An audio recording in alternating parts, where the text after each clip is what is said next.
Merci véritablement Zik FM pour votre proximité des populations et pouvoir retracer l'actualité au sein de la Casamance et au sein du Sénégal tout entier. L'épisode des élections au niveau de la commune de Oulampan se retrace comme suit. Au lendemain du 29 juin 2014, nous avons constaté que nous avons été véritablement surpris de constater que le bureau de recensement, la commission de recensement des votes nous a octroyé 154 voix. 154 voix pour 2 conseillers. Alors qu'il y a un parti PEP qui a 44 voix et qui a un conseiller. Nous, 154 voix, on nous donne 2 conseillers. On sait que c'est véritablement une chose qui n'a pas été faite dans les règles de l'art. Mais justement, après ces résultats, nous nous sommes rendus compte que le seul bureau de vote de Oulampan dépasse les 154 voix. C'est ce qui nous a engagés à faire les recherches pour savoir véritablement qu'est-ce qui se passe autour de ces élections du 29 juin. C'est ainsi que nous avons décelé que aucun bureau de vote de Oulampan, ni un, ni deux, ni le bureau de Yaboukounda, où nous avons engrangé des centaines de voix, aucun bureau n'a été pris en compte. Et quand nous étions au tribunal pour voir les résultats, nous avons réclamé les PV plus le PV de signature et de publication des résultats. Nous avons vu que Oulampan n'a pas été tenu en compte parce qu'ils ont mis des pointiers, Oulampan 1, Oulampan 2, Yaboukounda. Partout, ils ont mis des pointiers, alors que les PV des frontières sont parvenus. Véritablement, c'est une omission qui est tellement douteuse que nous, on n'a pas vraiment la tête sur les épaules. C'est ainsi que nous avons engagé la procédure pour recruter un avocat, disons saisir la Cour d'appel de Dakar, qui a retenu le dossier et dont les délibérés se feront le 14 de ce mois-ci. Maintenant, par rapport au comportement du représentant de l'État, en l'occurrence le sous-préfet de l'arrondissement de Sindian, Ibrahima Sarr, qui s'est permis, et je dois le dire, Benno n'avait pas pu déposer ses candidatures. Alors, mais ils les ont aidés à déposer les candidatures. Nous sommes arrivés maintenant pour la mise en place du bureau.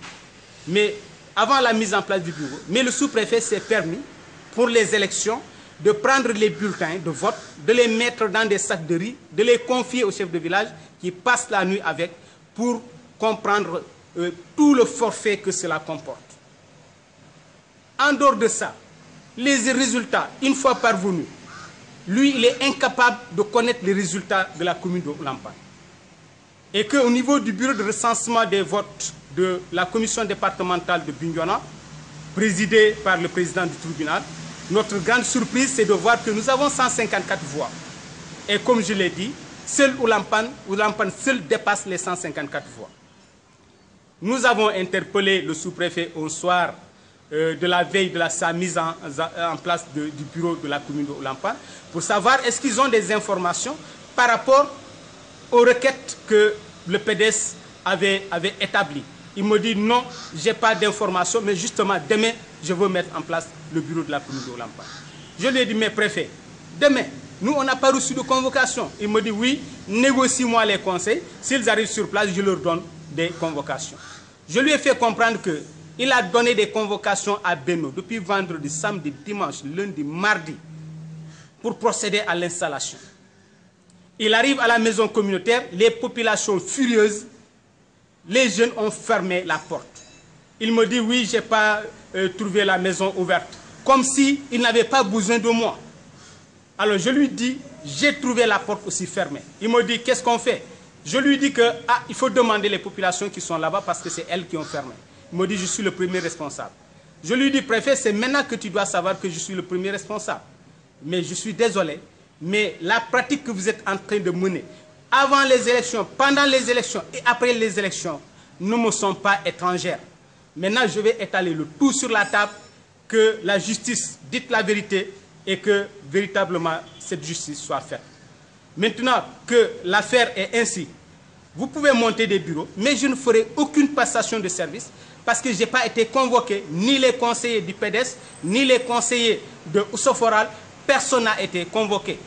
Vous avez véritablement bafoué la loi les règles de notre législature pour procéder à ce qui vous semble bon et dire que oui, vous êtes en train de monter un bureau. Et de surcroît, il se permet d'aller chercher un marteau pour casser la porte de la maison communautaire et d'entrer pour procéder à l'installation de son bureau. Comme nous ne sommes pas des gens violents, nous gérons les populations depuis belle lurette avec une responsabilité.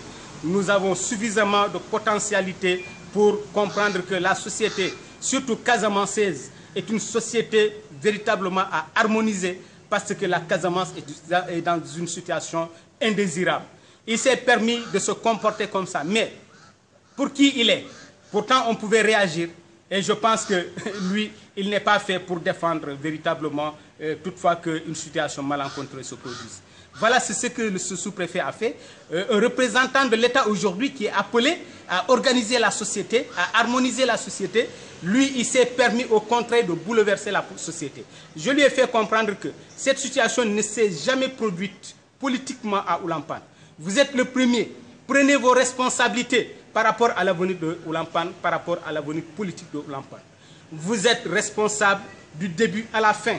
Et nous prenons note par rapport à la bavure qui a été faite ici dans la communauté de Oulampan, parce que ce ne sont pas des locaux. Si vous avez respecté les règles de l'art, mais nous sommes conscients que la mise en place d'un bureau n'est pas véritablement suspensif au recours d'un parti. Ça, nous le comprenons. Nous sommes des intellectuels. Nous avons suffisamment consulté le code électoral pour comprendre ce que cela veut dire. Donc, mais si vous avez convoqué les gens dans le respect et dans les règles de l'art, et dans les 5 jours ou les 72 heures, mais nous aurions répondu, tout en continuant notre combat par rapport à notre requête qui a été déposée. Et véritablement, c'est cette situation qui s'est passée à Oulampan, et je le regrette. Et je fais un appel à l'ensemble des magistrats de notre pays, à qui nous avons confiance, à l'ensemble des bonnes volontés de notre pays, à qui nous avons confiance, à l'ensemble des personnes ressources, de bonne volonté, au président de la République, pour que cette situation de Oulampan soit prise au sérieux. Parce qu'il ne faudrait pas que les gens se trompent pour penser que nous allons reculer d'un seul iota. Notre ambition, si les gens veulent que la vérité saute, que ces gens-là nous portent plainte.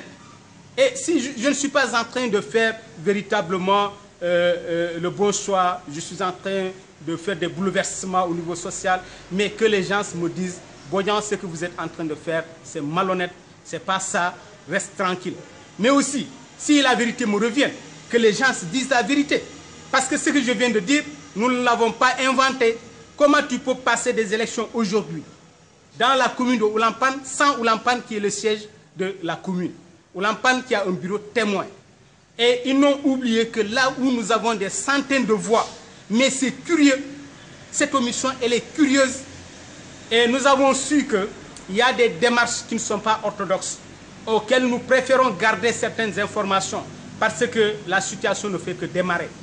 Mais je lance un appel encore une fois de plus à nos magistrats, à nos juges, au président de la République, pour que ce forfait ne soit pas un forfait définitif, mais un forfait qui soit revu et corrigé, pour que chacun soit dans ses droits, la vérité soit dite et que la justice soit faite. C'est cet appel que j'ai à lancer à l'ensemble des populations de la Casamance, l'ensemble des populations du Sénégal, pour que véritablement tous les acteurs sachent raison garder. Parce qu'aujourd'hui, ce sous-préfet qui veut semer le désordre dans la commune de Oulampan, qui veut perturber la commune de Oulampan, il a toute la charge de la responsabilité avec lui. Il n'a qu'à garder cette responsabilité jusqu'à la fin de sa vie. Je dis encore une fois de plus, je suis prêt à aller comparaître devant le procureur. Et d'ailleurs, nous avons déjà formulé notre plainte au sous-préfet qui va nous répondre devant le procureur de la République pour nous dire pour quelle responsabilité ou quel droit il a à mettre en place un bureau sans pour autant convoquer les conseillers. Convoquer certains conseillers de Beno et refuser de convoquer les conseillers de l'opposition. Ce sous-préfet va nous dire lequel droit il a à mettre des bulletins de vote dans des sacs de riz, à les donner aux chefs de village qui passent la nuit avec et qui font toute la fraude qu'il faut. Je dis bien, ceux-là qui m'écoutent, ils savent. Les chefs de village qui m'écoutent, ils savent que cela s'est passé comme ça.